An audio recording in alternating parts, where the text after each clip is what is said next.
يا نفس إن لم تظفري لا تجزعي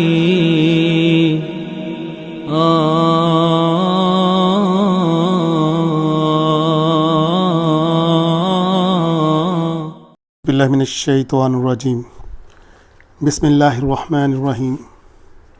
دوستو الحمدللہ آج ہم سورہ المائدہ کا تیسرا رکوع ترجمے، تفسیر اور گرامر سے سمجھنے کی سعادت حاصل کریں گے انشاءاللہ۔ تو آئیں شروع کریں۔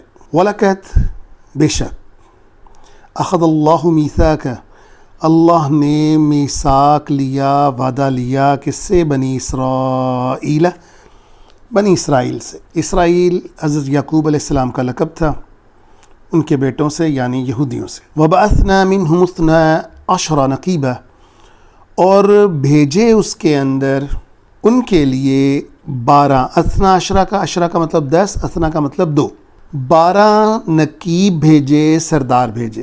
وقال اللہ انی معکم، اللہ ان سے فرما رہے ہیں کہ میں تمہارے ساتھ ہوں۔ اب ذرا دیکھیں کہ جب اللہ ہی فرما رہے ہیں کہ میں تمہارے ساتھ ہوں، مگر اس کے اوپر ایک کنڈیشن رکھی ہے اللہ تعالیٰ نے، لائن اگر اقمتم الصلاۃ، تم نماز قائم کرو، وآتیتم الزکاۃ، اور تم زکوٰۃ دو، وآمنتم برسلی، اور میرے رسولوں کے اوپر ایمان لاؤ، وعزرتموہم، اور مدد کرو ان کی، وَأَقْرَضْتُمُ اللَّهَ، اور اللہ کو قرض دو، قرضاً حَسَنًا لَا أُكَفِّرَنَّ، کون سا قرض دو؟ عمدہ قرض دو، یعنی بہترین کمائی میں سے قرض دو۔ تو اللہ کیا کریں گے؟ لا اکفرن، تو اللہ دور کر دیں گے، انکم، تم سے، سیئاتکم، تمہاری برائیوں کو۔ اور انعام کیا ملے گا جب برائیاں دور ہو جائیں گی؟ ڈیفینیٹلی برائیوں کی وجہ سے ہی ہم نے جہنم کے اندر جانا ہے نا جی۔ اور جب وہی دور ہو گئیں، وَلَأُدْخِلَنَّكُمْ، تو وہ داخل کرے گا تمہیں، کم کا مطلب یہ دیکھیں جہاں بھی آ رہا ہے تمہیں، جنات، ان باغوں کے اندر، تجری من تحتها الانہار، جن کے نیچے نہریں بہہ رہی ہیں۔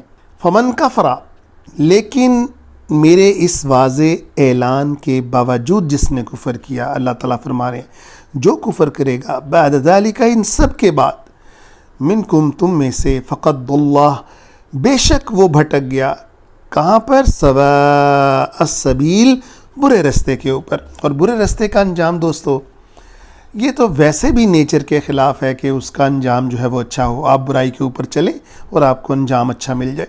تو پھر دینی معاملے کے اندر ہم کس طرح توقع کر سکتے ہیں جب کہ ہم نیچر اس کی جو ہے وہ مخالفت کر رہی ہے؟ فَبِمَا نَقْدِهِمْ، پھر انہوں نے، نقدہم، عہد شکنی کی، کس کی؟ میثاقہم، اپنے وعدوں کی، لأنہم، اور پھر اس کی وجہ سے، وجعلنا، ہم نے بنا دیا، قلوبہم، ان کے دلوں کو، قاسیہ، انتہائی سخت۔ اور جب دل ہی سخت ہو جاتے ہیں تو پھر اچھائی اور برائی کی تمیز رہ کہاں جاتی ہے؟ پھر جو مرضی کرتے رہو، پھر جس طرح سے ننگا ناچ ناچنا ہے ناچتے رہو، پھر کس کی پرواہ؟ پھر اچھے اور برے کام کا تو فرق ہی مٹ جاتا ہے، اور برا کام اچھا دکھائی دینے شروع ہو جاتا ہے۔ آج آپ اپنے ارد گرد حالت دیکھ لیں، نہ گھر کی پرائیویسی کا خیال رہ گیا، نہ اس کی حرمت کا خیال رہ گیا، بس یوٹیوب کے اوپر مشہور ہونا ہے، انسٹاگرام کے اوپر مشہور ہونا ہے، اپنے آپ کی، اپنی بیویوں کی، اپنی بہنوں کی، اپنی ماؤں کی، جتنی جو گھٹیا بیہودہ تصویریں ڈال سکتے ہیں ڈالتے جاؤ، مقصد صرف ایک ہے کہ کسی طرح سے ہمیں مادی فوائد مل جائے۔ یہ کیسے ہوتا ہے؟ کہ جب ہمارے دل کے اندر اچھائی اور برائی کی تمیز ختم ہو جاتی ہے۔ یحرفون الکلام، تو انہوں نے بدل دیا کلام کو، کس کو؟ اللہ کے کلام کو، عن مواضعہ، اس کی جگہ سے، جس طرح جس جگہ پر اللہ تعالیٰ نے فرمایا، اپنا چکر چلا کر، اپنا ہیر پھیر لگا کر اس کو بدل دیا اپنے فائدے کے لیے۔ ونسو، اور بھلا بیٹھے، حظم مما، اس میں سے حصہ، حظن کا مطلب ہوتا ہے حصہ، شیئر، مما جو ذکروا جو اللہ تعالیٰ نے نصیحت کی تھی بہی جس کی، ولا تزالو آپ ہرگز نہیں رکیں گے. کیا مطلب؟ تطلعو یعنی آپ کو لگاتار اطلاع ملتی رہے گی، آپ نہیں روک سکیں گے اپنے آپ کو کہ کہیں پر ان کی خیانت رک جائے. نہیں، آپ ان کی خیانت کو لگاتار دیکھتے ہی جائیں گے. تزال کا مطلب ہوتا ہے سیز، رک جانا. لیکن ولا تزال تطلعو آپ ہرگز نہیں رکیں گے کہ آپ کو اطلاع ملتی رہے گی علی خائنۃ منہم ان کی طرف سے خیانت کی. الا قلیلا منہم ما سوائے ان میں سے وہ چند لوگ، فاعفو عنہم لہٰذا معاف کر دیں ان کو، وصفہ اور درگزر کریں ان سے. ان اللہ یحب المحسنین اور اللہ تعالیٰ احسان کرنے والوں کو پسند کرتے ہیں. دوستو ایک بات یاد رکھیں کہ جس طرح نیک اعمال اللہ تعالیٰ فرماتے ہیں کہ میرے اوپر قرض ہوتے ہیں، اللہ تعالیٰ کہتے ہیں نا مجھے قرض دو، اللہ تعالیٰ جان بوجھ کر ان کو اپنے اوپر ایز اے قرض رکھ لیتے ہیں کہ ان کو ترغیب ملے نیکی کی، ورنہ اللہ کون کس سے قرض لے گا؟ مراد یہ ہے کہ جو نیک کام کرے گا اللہ نے اس کو ایز اے قرض رکھ لیا اور وہ اس کو واپس کرے گا.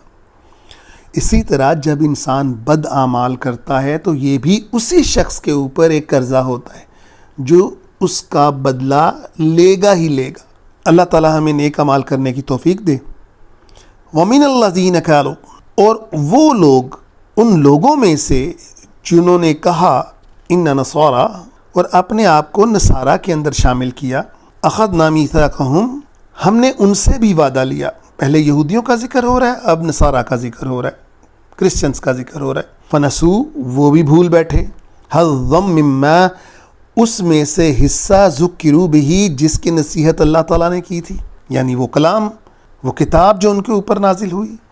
فاغرینا تو ہم نے ڈال دیا بینہم ان کے درمیان العداوہ کیا عداوت کو ڈال دیا، والبغضاء اور بغض کو ڈال دیا، الی یوم القیامہ جو یوم قیامت تک ان کے اندر رہے گا. دوستو اب تو یہ مسلمانوں کے خلاف ایک اتحاد کے اندر جا کر کچھ خاموش ہو گئے. آپ یقین کریں ان کے اتنے سخت دھڑے تھے کہ یہ ایک دوسرے کے چرچ کے اندر برداشت نہیں کرتے تھے اور قتل و غارت کے اندر پڑے رہتے تھے.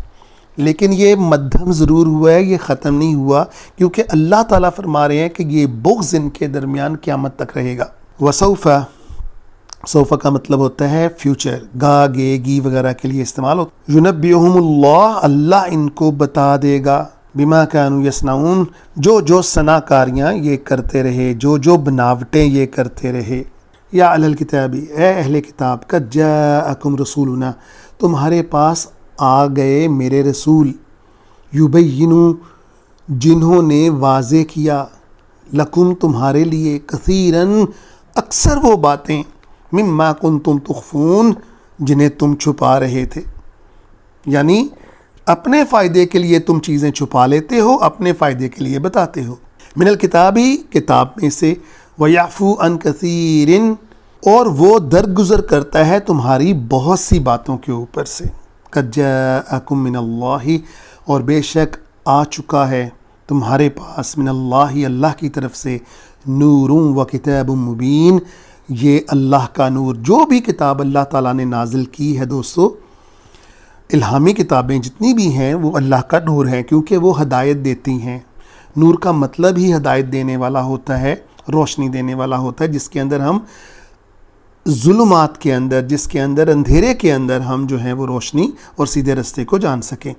یہدی وہ ہدایت دیتا ہے باللہ اس کے ذریعے، اللہ من اتبع رضوانہ جو اطاعت کرتے ہیں کس کے لیے؟ اللہ کی خوشنودی کے لیے. یعنی شرط یہ ہے کہ ہدایت صرف اسی کو ملے گی جس نے اپنے دل کو جو ہے وہ نیل ڈاؤن کیا، جھکا دیا. سبل السلامی کس کے اوپر؟ سبل کا مطلب ہوتا ہے راستہ، سلامی کا مطلب سلامتی والے راستے کے اوپر. وَيُخْرِجُهُمْ تو پھر اللہ انہیں خارج کر دیتے ہیں، نکال لیتے ہیں، من الظلمات الی النور ظلمات میں سے، گمراہی میں سے، نور کی طرف، بِإِذْنِهِ اپنے حکم کے ساتھ، اپنے ارادے کے ساتھ. وَيَهْدِيهِمْ اور انہیں ہدایت دیتے ہیں، اِلَى صِرَاطٍ مستقیم کس کی طرف؟ صراط مستقیم کی طرف. لَقَدْ كَفَرَ الَّذِينَ قَالُوا قالوا ان اللہ هو المسیح ابن مریم، جو مریم کے بیٹے مسیح ہیں بے شک وہی اللہ ہیں۔ دیکھیں ذرا، نعوذ باللہ کتنی بڑی جسارت ہے ان کرسچنز کی۔ اس لیے اللہ تعالیٰ فرماتے ہیں کہ تم اگر نکاح کرنا چاہو اہل کتاب سے کر سکتے ہو، لیکن اس کی تشریح حضرت عبداللہ ابن عمر اس طرح سے کرتے ہیں کہ اکثر لوگ ان میں سے مشرک ہوتے ہیں، کافر ہوتے ہیں، جیسے کہ یہ لائن شو کر رہی ہے۔ اگر تو وہ راہ راست کے اوپر ہیں، ان کی عورتیں ہیں یا ان کے مرد ہیں تو ٹھیک ہے، لیکن اگر اسی طرح کے مشرک ہیں جیسے انہوں نے اللہ ہی بنا دیا حضرت عیسیٰ علیہ السلام کو، تو پھر ان کے ساتھ کسی قسم کا بھی رشتہ جائز نہیں ہے۔